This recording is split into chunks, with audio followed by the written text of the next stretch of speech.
Well, let me turn now to the induction ceremony for the class of 2021. And as I said earlier, we're talking to Paul Ryan, who happens to be the induction ceremony chair, a board member of the Michigan Military and Veteran Hall of Honor. Paul, it's kind of a challenge to do two induction ceremonies on the same day, but you got a great class for 2021. Why don't you tell us who's in that class? Yeah, another great class for 2021.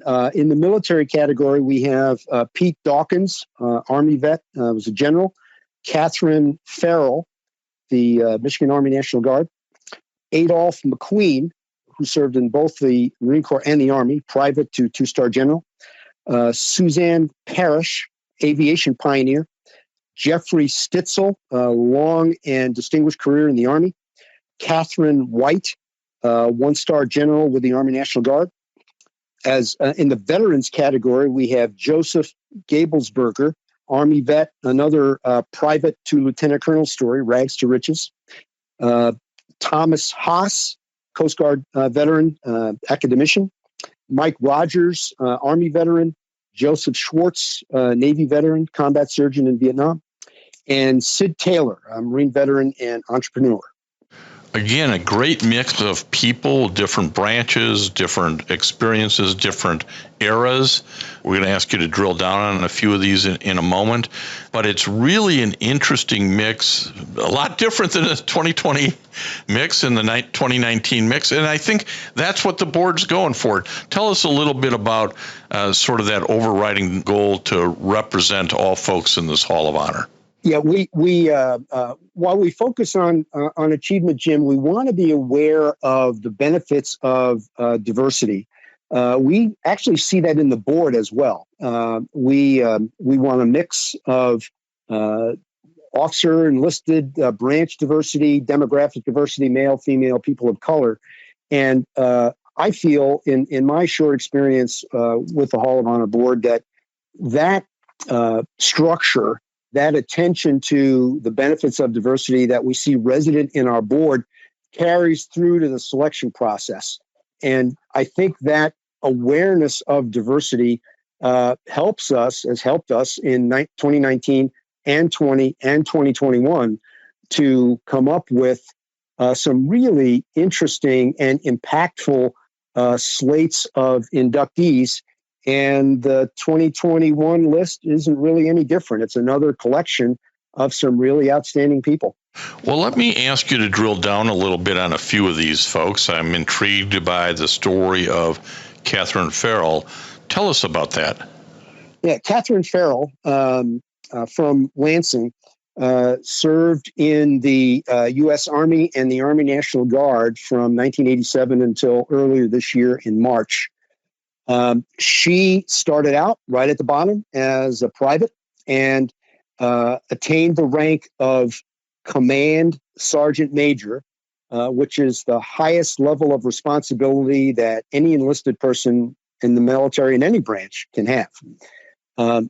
Catherine has had numerous assignments with military police units, public affairs units, and headquarters staff organizations. She's had multiple overseas deployments. Going back to 2001, she deployed in support of the stabilization force in Bosnia and Herzegovina. A few years later, in 2004, she deployed in support of the multinational force and observers mission. Your listeners may not know what that is, but the multinational force and observers mission is actually in the Sinai Peninsula, and it supervises the implementation of the security provisions of the peace treaty between Egypt and Israel. And this is a mission, this multinational force and observers is a mission that our own Michigan National Guard has supported for really decades, almost since the peace treaty was written 30-some years ago. Very, very interesting experience there.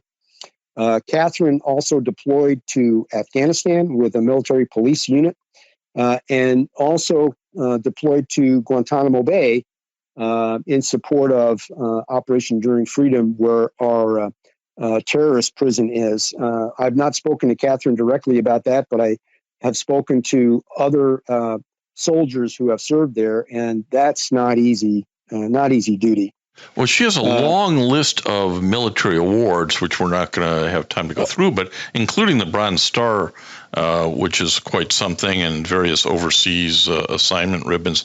But she was the first woman on a couple of fronts. You mentioned she was the first woman to become a state command sergeant major, but she was also, I found this interesting, the first woman to attend the urbanized sniper school. Yeah.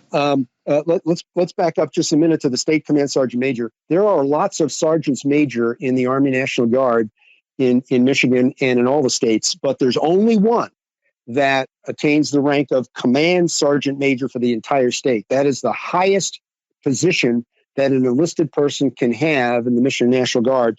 And Catherine is the first woman in the history of the Guard to have that. But as you alluded to, Jim, she's had some other interesting firsts. The first woman to attend the what's called the Urbanized Sniper School and was its honor graduate. That's a combat training that hasn't really been open to women for very long, and she was a barrier breaker there. That and not only did she get in, she was at the top of the class. She was also the first woman to serve at Fort Bliss, Texas, on what's known as the Special Reaction Team, or SRT. This is like a SWAT team, specialized military police units that are trained to respond to any crisis situations that may occur at Army installations. These SRTs were established in Army posts in reaction to the Fort Hood shootings in 2009. You may remember that a lot of civilian police had to get called into that. Well, the Army realized that time is of the essence in a crisis situation like that, so they built their own SWAT teams, and Catherine was the first woman on Fort Bliss's SWAT team, which I think is incredible. Well, again, these people deserve to be in the Hall of Honor because they're an inspiration. They will be an inspiration to young women and others as they look at this and say, well, if she did it, maybe I can do it too. Listen to this full episode and more on the Apple Podcasts app, Blog Talk Radio, Google Podcasts, or iHeartRadio. And now streaming on Amazon Music, Audible, and Spotify.